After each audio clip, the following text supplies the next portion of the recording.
L'enveloppe est restée sur mon bureau pendant exactement 47 minutes. Avant que je ne me décide à l'ouvrir. C'était une enveloppe d'un blanc corporatif, scellé du logo de l'entreprise que j'avais aidé à concevoir 13 ans plus tôt, à l'époque où les entreprises Martin n'étaient encore installées que dans un simple entrepôt réhabilité de la banlieue de Saint-Étienne. Mon nom. Julien, directeur principal des opérations, y était inscrit dans cette police de caractères impersonnels réservés aux courriers officiels. Ce titre me semblait encore bien trop prestigieux pour le gamin des quartiers populaires de Saint-Étienne qui avait débuté sa carrière au service courrier. La sœur de mon épouse Chloé, Isabelle Martin, avait repris les rênes de l'entreprise en tant que directrice générale il y avait tout juste 6 mois, après le départ à la retraite de son père.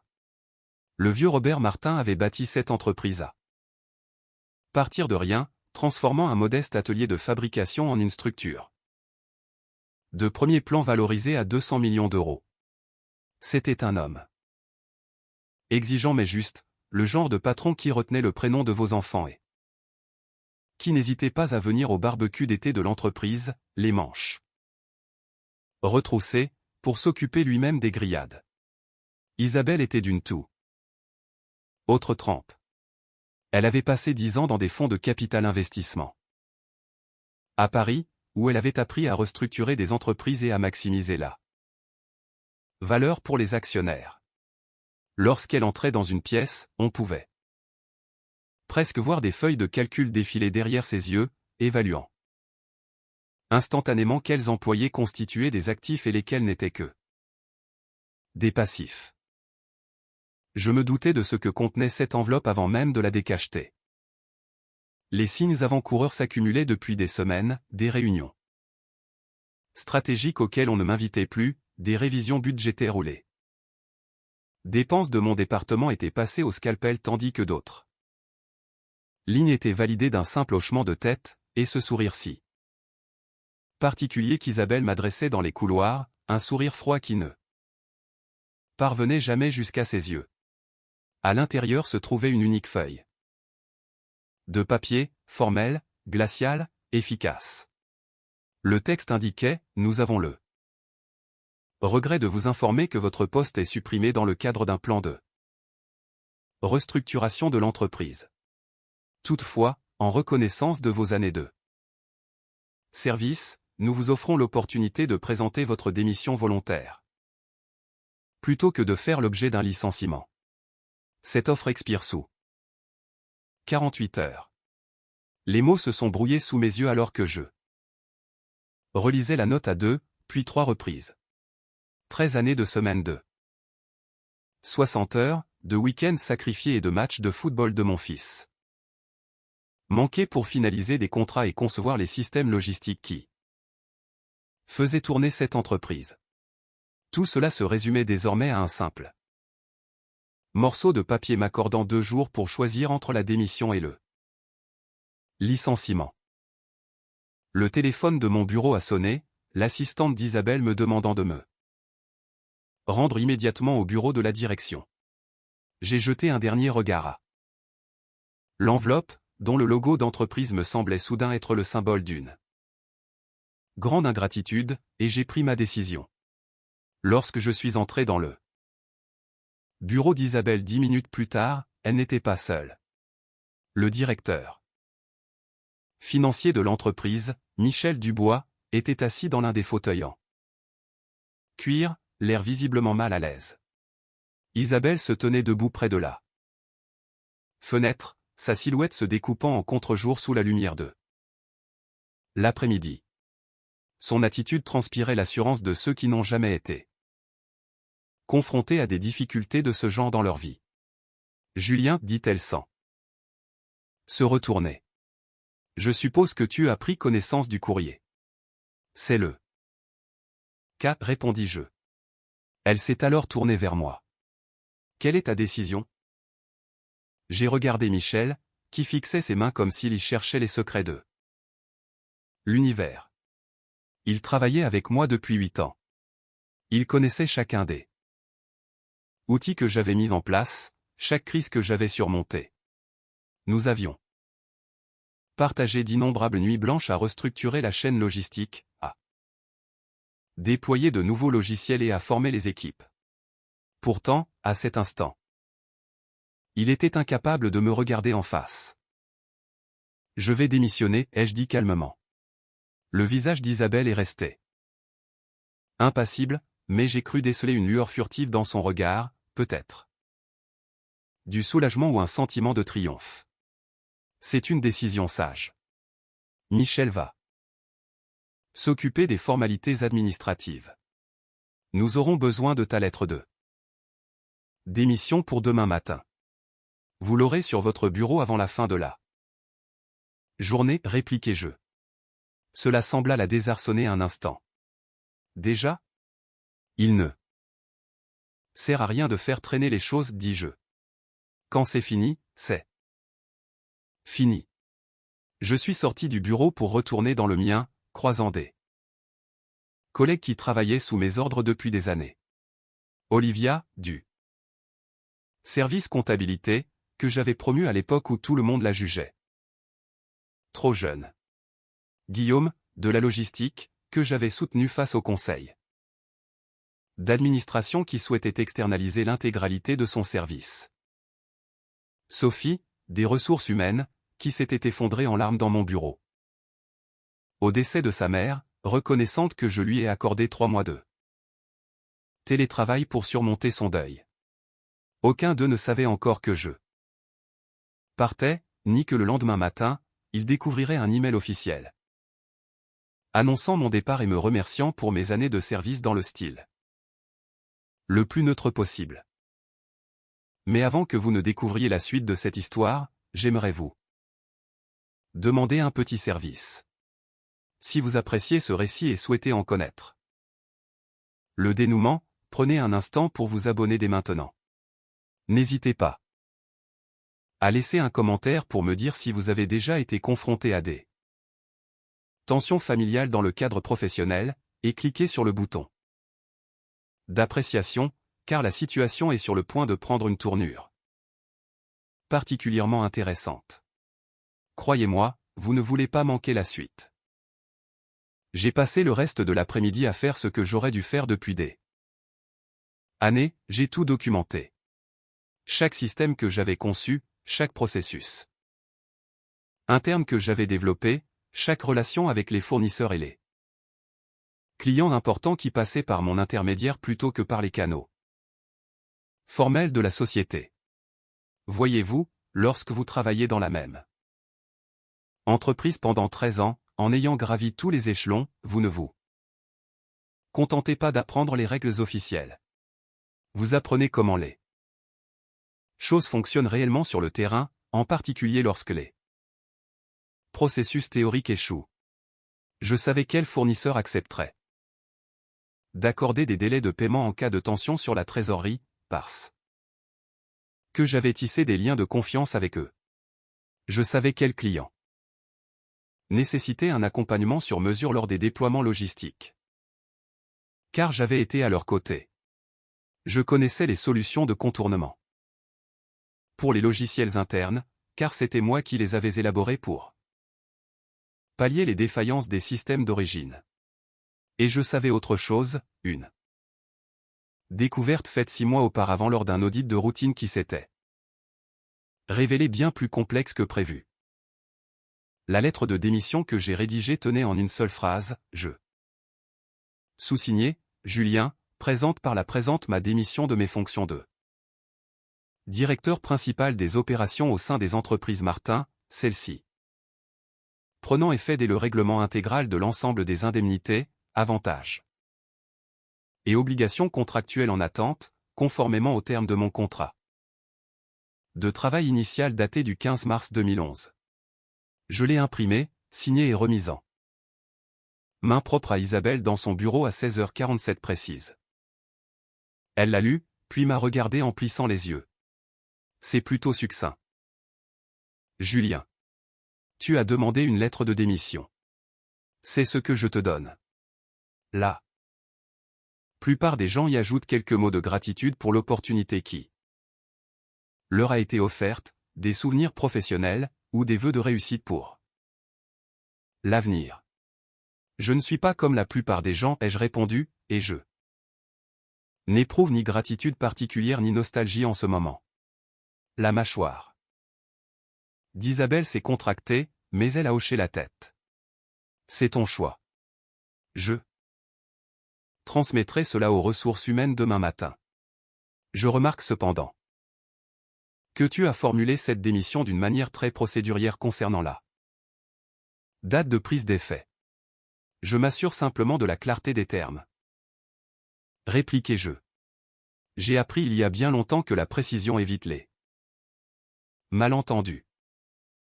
J'ai quitté son bureau et franchi les portes des entreprises Martin à 17 heures précises, comme je l'avais fait des milliers de fois auparavant. À une différence près, j'emportais avec moi une sacoche en cuir contenant 13 années de documentation, de correspondance et de rapports d'anomalies financières particulièrement intrigants sur lesquels j'étais tombé lors de cette audit mené 6 mois plus tôt. Chloé était dans la cuisine à mon arrivée, en train de préparer le dîner. Notre fils, Maxime, était dans sa chambre à l'étage. Pour faire ses devoirs, la musique s'échappant à travers le plafond. C'était les bruits rassurants d'une fin de journée ordinaire, dans une vie qui s'apprêtait pourtant à être profondément bouleversée. On m'a poussé vers là. Sorti aujourd'hui, dis-je en posant ma sacoche sur le plan de travail. Chloé a suspendu son geste, le couteau à la main. Quoi? On m'a contraint à la démission. Ta sœur m'a donné 48 heures pour démissionner, sous peine d'être licenciée. Elle a posé son couteau et s'est retournée lentement pour me faire face, le regard indéchiffrable. Isabelle t'a renvoyé. Techniquement, j'ai démissionné. Courrier remis ce soir. Mais dans les faits, oui, c'est cela. Chloé est restée silencieuse durant un long moment. J'ai vu passer une émotion sur son visage, de la surprise, certes, mais aucun étonnement réel, ni cette colère légitime que l'on attendrait d'une épouse dont la sœur vient de briser la carrière du mari. Qu'est-ce que tu as fait, a-t-elle finalement demandé. Cette question m'a glacé. Ce que j'ai fait? C'est ta première réaction? Tu ne te demandes pas comment ta sœur a pu agir ainsi après tout ce que j'ai apporté à cette entreprise. Ton premier réflexe est de supposer que j'ai commis une faute. Eh bien, elle ne t'aurait pas poussé dehors sans motif, Julien. Tu as forcément dû faire quelque chose.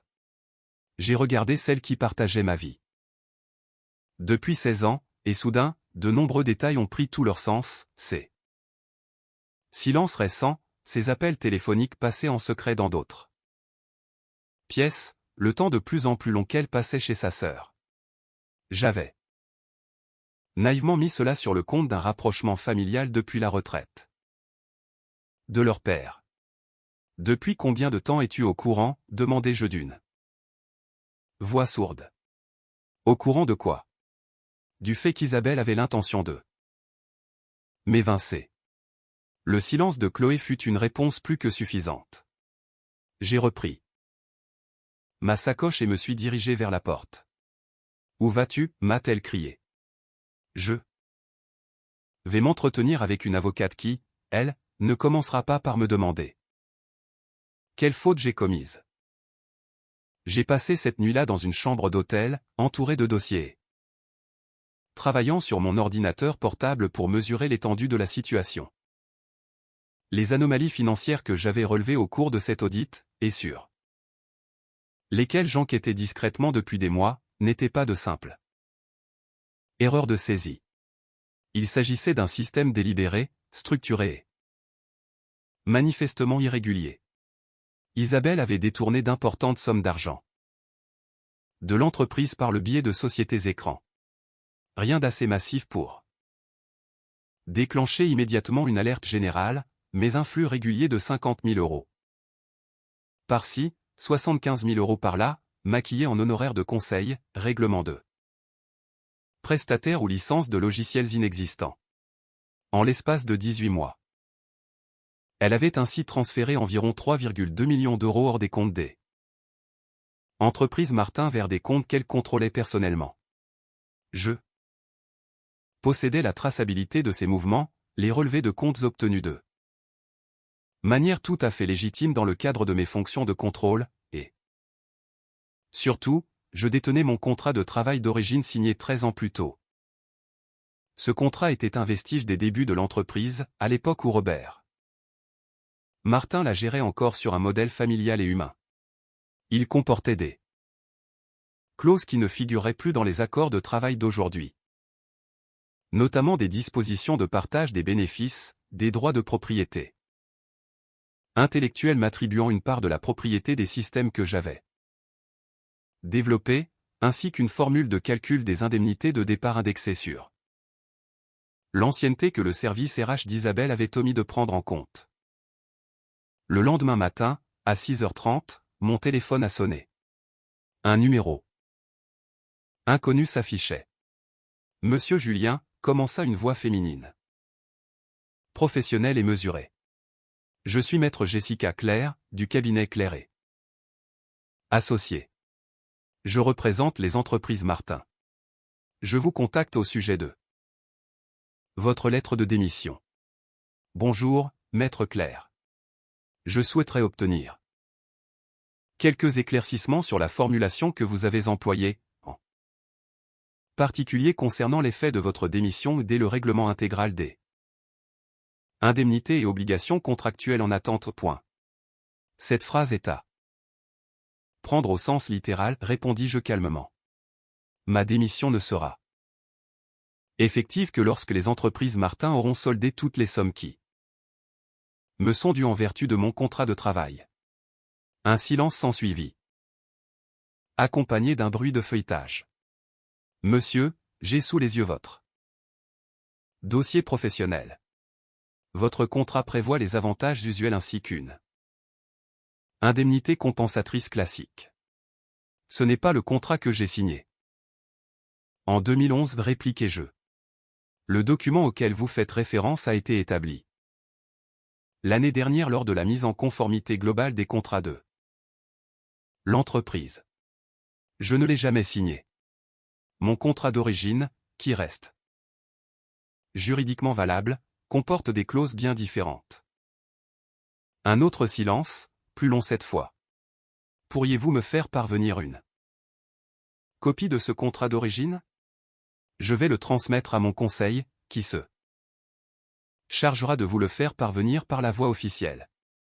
Vous avez pris un avocat? Naturellement. Je suis un cadre dirigeant poussé vers la sortie d'une entreprise que j'ai contribué à développer. Il me semble logique de veiller à la défense de mes intérêts. La voix de maître Claire se fit plus ferme. Monsieur, je me dois de vous informer que toute tentative d'instrumentaliser les conditions de votre départ pour obtenir des avantages indus pourrait être qualifiée de... De quoi, maître, l'interrompis-je. De faire appliquer un contrat de travail en bonne et due forme? Je n'instrumentalisais rien du tout, je m'assure simplement que mon départ respecte scrupuleusement les engagements pris il y a 13 ans. Si la direction souhaite que ma démission soit effective immédiatement, elle doit d'abord s'acquitter de ses obligations financières. Et à combien estimez-vous ce montant? J'eus un sourire qu'elle ne pouvait pas voir. Mon avocate vous en transmettra le décompte précis. Je pense que ça lecture retiendra toute votre attention. J'ai raccroché et appelé immédiatement l'avocate que j'avais contactée la veille. Maître Émilie Cartier était une spécialiste du droit du travail réputée pour sa rigueur face aux pratiques abusives de certains employeurs. Émilie, lui dis-je lorsqu'elle décrocha, seriez-vous prête à prendre en charge un dossier concernant les entreprises Martin? Le dossier de réclamation que Maître Cartier a transmis à sa consoeur 3 jours plus tard comptait de Nombreuses pages d'analyse. Il détaillait chaque obligation contractuelle non honorée par les entreprises Martin, et les montants cumulés s'avéraient impressionnants. En premier lieu figurait la clause de participation au bénéfice. Robert Martin l'avait instaurée pour fidéliser les collaborateurs. Clé lors de la phase d'expansion de la société. Elle m'accordait un droit à hauteur de 0,5% des bénéfices nets annuels par année de présence au-delà de la 5e année. Après 13 ans d'ancienneté, cela représentait 4% des bénéfices nets, calculés de manière rétroactive pour les exercices où cette clause n'avait pas été correctement appliquée. L'exercice précédent des entreprises Martin affichant un bénéfice net de 18 millions d'euros, cette seule ligne se chiffrait à 720 000 euros. En second lieu, la clause relative à la propriété intellectuelle stipulait que tout système ou méthode d'organisation que je développais et qui devenait indispensable au fonctionnement de l'entreprise ouvrait droit à des redevances si l'entreprise continuait d'exploiter ces outils après mon départ. J'avais conçu et optimisé 7 des principaux processus opérationnels de la structure. L'évaluation minutieuse de Maître Cartier fixait ses droits d'exploitation à 2,5 millions d'euros, payables sous forme de capital ou de redevances régulières. En troisième lieu, l'indemnité d'ancienneté prévoyait un mois de salaire par année de présence, calculé sur la base de ma rémunération actuelle. 13 mois à hauteur de 10 000 euros mensuels représentait 130 000 euros. En quatrième lieu, la clause de non-concurrence prévoyait classiquement que je ne pouvais pas travailler pour un concurrent direct dans un secteur géographique défini pendant 2 ans. Toutefois, le contrat d'origine comportait une clause de réciprocité par laquelle l'entreprise s'engageait, en contrepartie de cette restriction professionnelle, à compenser ma perte de revenus potentiels. Maître Cartier a évalué cette indemnisation à 450 000 euros pour la durée d'application de la clause. Au total, les sommes réclamées s'élevaient à 3 800 000 euros. Maître Clerc a contacté le cabinet de Maître Cartier 1 heure seulement après réception du document. C'est totalement déraisonnable, déclara-t-elle. D'emblée, sans s'encombrer de formules de politesse. Aucun tribunal ne validera l'application de telles clauses. La réponse de Maître Cartier fut d'un calme imperturbable. Vraiment?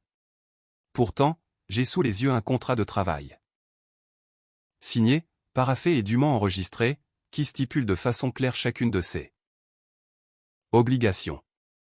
À moins que vous ne contestiez la signature du fondateur et père de votre cliente, ce document est parfaitement opposable. Ce contrat remonte à 13 ans. L'entreprise a évolué depuis. Le contrat n'a jamais été remplacé par un accord ultérieur signé par mon client. Il n'a jamais consenti à d'autres modalités. Par conséquent, les dispositions initiales demeurent pleinement applicables. Un long silence s'ensuivit. C'est une tentative déplacée. Pas du tout, répliqua posément Maître Cartier. C'est plutôt contraindre un salarié à démissionner sous la menace d'un licenciement infondé, tout en refusant d'honorer le contrat de travail qui a régi ses relations professionnelles pendant 13 ans qui s'avère contestable.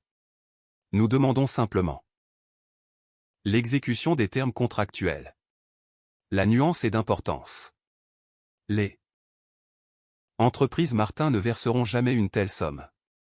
Dans ce cas, la démission de Monsieur Julien ne prend pas effet. Il demeure salarié de l'entreprise, conserve ses fonctions et l'intégralité de ses accès aux outils internes, y compris ses prérogatives de contrôle et d'audit. Un nouveau silence s'installa, et l'on pouvait presque deviner le cheminement de pensée de Maître Clerc. De quelles prérogatives d'audit parlez-vous? Monsieur Julien occupe un poste de direction avec une large autorité opérationnelle, ce qui inclut un droit de regard sur les flux financiers à des Fin d'analyse de performance. S'il demeure salarié, il conserve ses droits d'accès. Je doute que votre cliente souhaite maintenir indéfiniment au sein de ses effectifs un cadre dirigeant disposant de tels accès. C'est une pression inacceptable. Maître Cartier eut un léger rire. Maître Clerc, permettez-moi de vous donner un conseil confraternel. Examinez attentivement les écritures comptables des entreprises Martin sur les 18 derniers mois. Portez une attention particulière aux règlements de prestataires extérieurs, aux honoraires de conseil et aux frais de licence logicielle. Demandez-vous ensuite si votre cliente souhaite réellement que mon client conserve son statut de salarié et ses accès au compte de l'entreprise. La communication fut coupée. J'étais assis en face d'Émilie lorsqu'elle a raccroché. Elle s'est tournée vers moi avec un sourire serein. Nous avons capté leur attention. Pensez-vous qu'Isabelle acceptera de négocier, demandai-je. Émilie s'est adossée à son siège. Isabelle Martin a effectué des mouvements financiers litigieux au sein de sa propre structure. Elle ne peut pas se permettre de vous laisser utiliser vos prérogatives d'audit pendant que nous négocions. Elle va devoir choisir entre s'acquitter des sommes contractuelles ou risquer de voir d'autres éléments mis au jour. Et si elle décide de nier l'évidence, nous lui montrerons poliment que vous disposez d'un dossier très complet.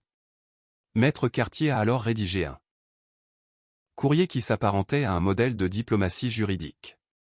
Sans formuler d'accusation directe de nature pénale, la lettre faisait référence à des dates de transactions précises, des dénominations de prestataires et des montants exacts, montrant clairement que nous étions informés de la situation.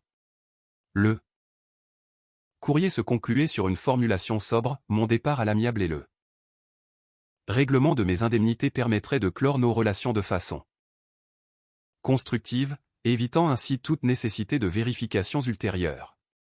En clair, un accord financier permettrait de tourner la page en toute discrétion. La réaction ne se fit pas attendre. 3 jours plus tard, Maître Clerc proposait une réunion physique au sein de son cabinet situé en centre-ville. Maître Cartier m'y accompagna, assisté d'un clerc pour consigner les échanges. Isabelle était présente aux côtés de son conseil et de Michel Dubois. Elle paraissait soucieuse, habitée par une inquiétude que je ne lui avais jamais connue. Monsieur Julien, commença Maître Clerc, nous avons examiné vos demandes contractuelles ainsi que les pièces justificatives. Bien que nous contestions certaines de vos évaluations, nous sommes disposés à envisager une transaction. Émilie laissa ses dossiers fermés devant elle. Maître Clerc fit glisser un document sur la table, une offre de 500 000 € versée sur 2 ans. En contrepartie d'un accord de confidentialité stricte, du respect de la clause de non-concurrence et d'un désistement de toute action future. J'ai pris le document, les parcourus posément, puis les reposai avant de regarder directement Isabelle. Cette proposition n'est pas acceptable, dis-je calmement. Isabelle prit la parole pour la première fois depuis le début de l'entretien. Julien, nous essayons de trouver un terrain d'entente raisonnable. Raisonnable ? Vous m'avez poussé vers la sortie après 13 ans d'investissement personnel. Vous avez tenté de m'écarter sans respecter mes droits fondamentaux, et vous me proposez aujourd'hui une part infime de ce que mon contrat d'origine prévoit.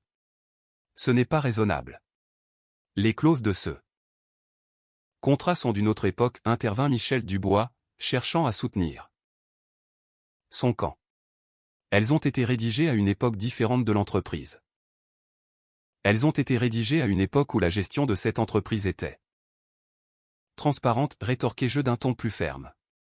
À une époque où la direction respectait les engagements pris envers ses collaborateurs. Le visage d'Isabelle s'est empourpré.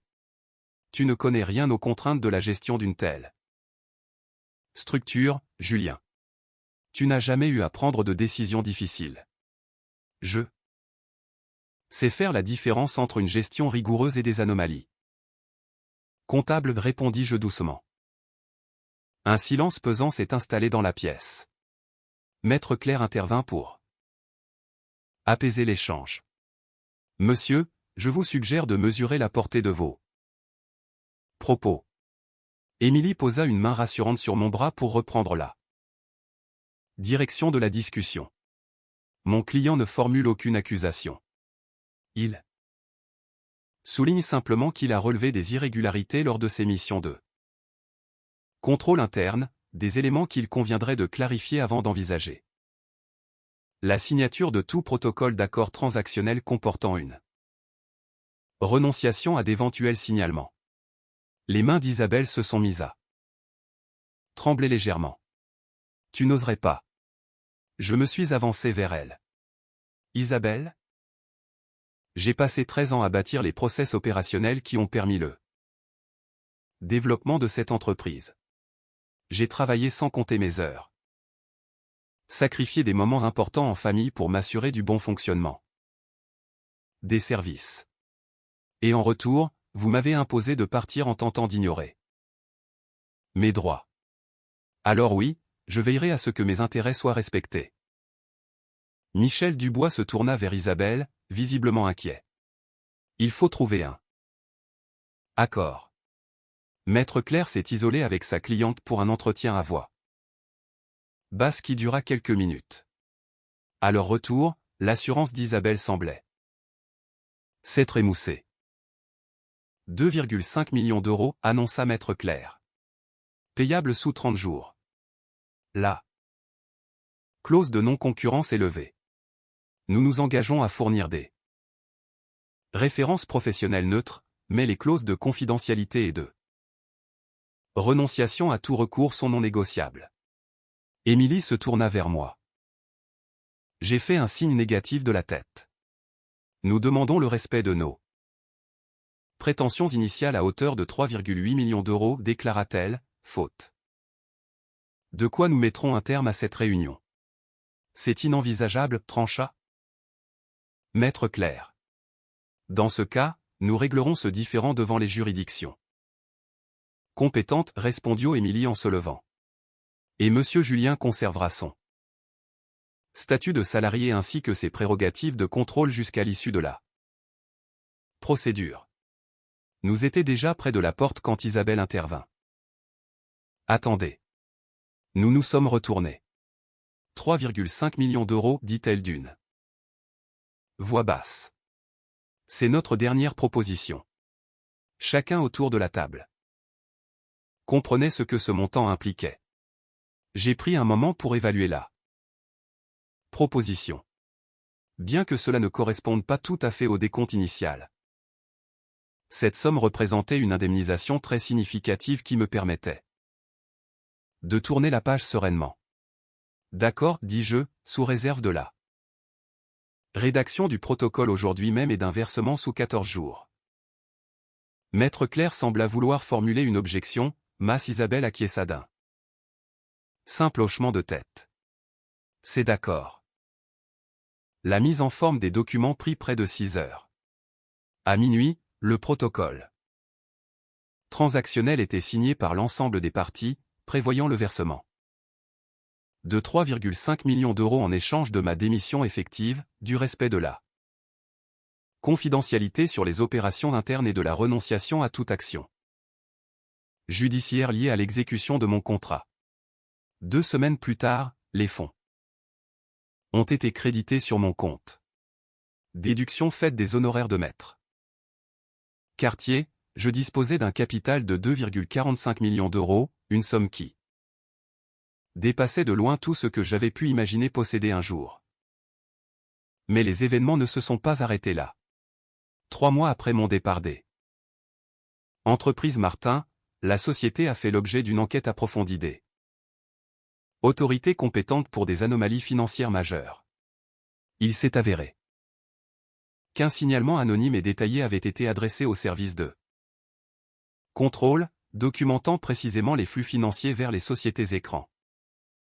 Isabelle a été entendue par les services de police judiciaire quelques semaines plus tard. L'enquête a révélé d'importants détournements de fonds s'élevant à près de 5 millions d'euros sur une période de 2 ans. Reconnue coupable d'abus de biens sociaux et de fraude fiscale, elle a été condamnée à une peine de 8 ans de prison, dont une partie ferme qu'elle effectue actuellement. Robert Martin est sorti de sa retraite pour tenter de stabiliser l'entreprise. L'un de ses premiers appels a été pour moi. Julien, commença-t-il d'une voix empreinte de regret, j'ai appris ce qui s'était passé avec Isabelle. Je suis sincèrement désolé. Je n'aurais jamais dû lui confier la direction sans mettre en place un contrôle adéquat. Ce n'est pas de votre faute, monsieur Martin. J'ai également pris connaissance des termes de notre accord. Vous avez été avisé de vous protéger grâce aux dispositions de votre contrat initial. J'ai été formé à bonne école, répondis-je respectueusement. C'est vous qui m'avez appris l'importance d'avoir des écrits clairs. Il eut un rire teinté de tristesse. Je réorganise l'équipe de direction. Je me doute que vous avez d'autres projets, mais si l'idée de revenir vous traversait l'esprit. Je vous remercie pour votre confiance, monsieur Martin, mais je me consacre désormais à une nouvelle activité. J'ai créé mon propre cabinet de conseil pour accompagner les entreprises dans l'optimisation de leurs processus opérationnels. C'est une excellente initiative, Julien. Je vous souhaite une grande réussite. Il marqua une pause. Sachez que vous avez été l'un de nos collaborateurs les plus précieux. Je regrette que ma fille n'ait pas su le mesurer. En ce qui concerne Chloé, nous nous sommes séparés 6 mois après mon départ de l'entreprise. Notre divorce s'est déroulé à l'amiable, autant que les circonstances le permettaient. Apprendre qu'elle avait eu connaissance des intentions de sa sœur à mon égard et qu'elle avait gardé le silence a brisé la confiance indispensable à notre vie commune. Maxime a choisi de résider principalement avec moi. Âgé aujourd'hui de 14 ans, il a pris la mesure de la situation avec beaucoup de maturité. Mon cabinet de conseil s'est développé à un rythme soutenu. Il existe un réel besoin sur le marché pour des interventions visant à structurer des processus opérationnels fiables et efficaces. En moins d'1 an, j'ai pu collaborer avec plusieurs clients d'envergure. La semaine dernière, j'ai reçu un appel de Michel Dubois. Il avait quitté les entreprises Martin et travaillait désormais pour un concurrent qui cherchait à réorganiser son département logistique. Seriez-vous intéressé par cette mission, Julien, me demanda-t-il. Je sais que notre dernière collaboration s'est achevée dans un contexte complexe, mais elle s'est achevée de la manière dont elle devait s'achever, Michel? L'interrompis-je sereinement. Et oui, je suis intéressé. Transmettez-moi les détails du projet. Car c'est là l'enseignement de cette expérience, lorsqu'on vous pousse vers la sortie ou que vous faites face à des décisions injustes, ce n'est pas la fin de votre parcours. C'est parfois l'opportunité de vous réorienter vers des projets plus constructifs. Isabelle pensait m'écarter pour préserver ses intérêts, elle m'a en réalité contraint à mesurer ma propre valeur professionnelle et à ne plus accepter de compromis insatisfaisants. Cette clause de mon contrat initial, bien que simple en apparence, s'est avérée être un outil précieux pour préserver mes droits et me permettre d'entamer cette nouvelle étape de ma vie professionnelle avec sérénité. Si vous traversez une période d'incertitude dans votre travail, gardez cela à l'esprit, apprenez à connaître vos droits, étudiez attentivement vos contrats de travail, et veillez toujours à ce que votre investissement professionnel soit reconnu. Une fin de contrat n'est pas un point d'arrêt, c'est Parfois le début d'une transition vers une situation bien plus favorable.